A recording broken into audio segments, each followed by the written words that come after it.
Assalamualaikum warahmatullahi wabarakatuh. Perkenalkan, nama saya Dinda Raisya Nurul Shipa. Di sini saya akan menganalisis iklan, yaitu iklan Popmi rasa mie goreng menggunakan teori STP dan juga AIDA. Sebelumnya, apa sih singkatan STP dan apa sih AIDA itu? Jadi STP itu singkatan dari segmenting, targeting, dan positioning. Sedangkan AIDA sendiri yaitu singkatan dari attention, interest, desire, dan juga action. Pertama, saya akan menganalisis menggunakan teori STP terlebih dahulu, yaitu pertama ada segmenting atau target pasar. Remaja hingga dewasa muda dari kelas menengah ke bawah yang menyukai makanan murah, praktis di sela aktivitas yang padat.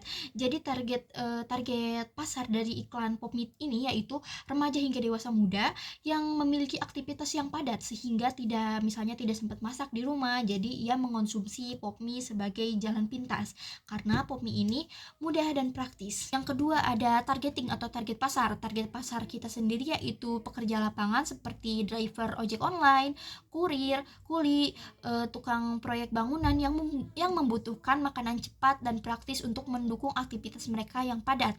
Dan yang kedua juga ada mahasiswa atau pelajar yang biasanya itu ngekos karena mereka itu mencari solusi makanan yang praktis dan juga ramah di kantong pelajar. Dan yang terakhir itu ada positioning atau penentuan posisi pasar. Makanan praktis dengan rasa ikonik Indonesia, mie goreng yang bisa dinikmati kapan saja bahkan saat bekerja keras. Yang kedua kita akan menganalisis iklan menggunakan teori AIDA, yaitu pertama ada attention atau perhatian, yang visual seorang pria yang terlihat sedang buru-buru tetapi ia berhenti sejenak untuk makan popmie yang menarik perhatiannya. Bisa dilihat kan di iklannya kalau si pria itu kelihatan buru-buru tapi ia berhenti demi melihat atau penasaran dengan apa sih yang dimakan anak ini, dan setelah ia tahu dia pun berhenti sejenak untuk makan popmie tersebut. Yang kedua ada interest atau ketertarikan. Mie yang berasa memberikan kesan lezat yang kuat bagi penonton. Visual ini seolah-olah mengundang mereka untuk mencium aroma menggoda dari mie tersebut. Bisa dilihat kan kalau di si mie-nya itu sengaja dipakai efek kayak berasap gitu. Jadi seakan-akan kita tuh ngerasa kalau wih, mie ini tuh wangi dan bikin kita tuh jadi tergoda sama mie tersebut. Dan yang ketiga ada desire atau keinginan.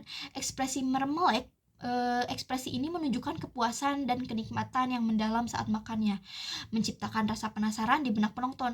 Jadi kayak penonton tuh seakan kayak, wih, dia sampai kayak gitu nih ekspresinya, kayaknya enak deh mie ini, coba beli ah, mungkin kayak gitu ya. Dan yang terakhir ada yang keempat ada action atau tindakan. Meskipun tidak ada ajakan spesifik seperti beli sekarang juga, tetapi kombinasi visual produk dan tagline membuat audiens penasaran dan seakan mendorong audiens untuk mencoba popmie rasa mie goreng ini. Jadi bisa dilihat ya, karena di iklan tersebut itu tidak ada ajakan seperti beli sekarang, tapi iklan tersebut tuh memicu sendiri gini kan, kayak pelanggan tuh bakal datang sendiri karena pelanggan penasaran dengan rasa popmie rasa mie goreng ini. Jadi kesimpulannya yaitu iklan Popmi rasa mie goreng ini bisa dibilang cukup efektif karena menggabungkan strategi STP dan juga model AIDA.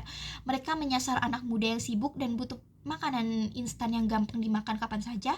Iklan juga sederhana tapi relate. Jadi langsung narik perhatian, bikin orang penasaran, terus kepengen deh nyobain. Dan dari situ kelihatan kalau strategi komunikasi mereka dapat tepat sasaran, gampang diingat, dan berhasil meningkatkan minat beli tanpa harus memaksa.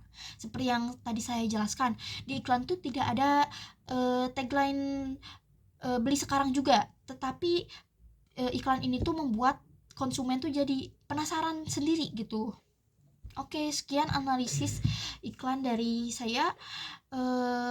Wassalamualaikum warahmatullahi wabarakatuh.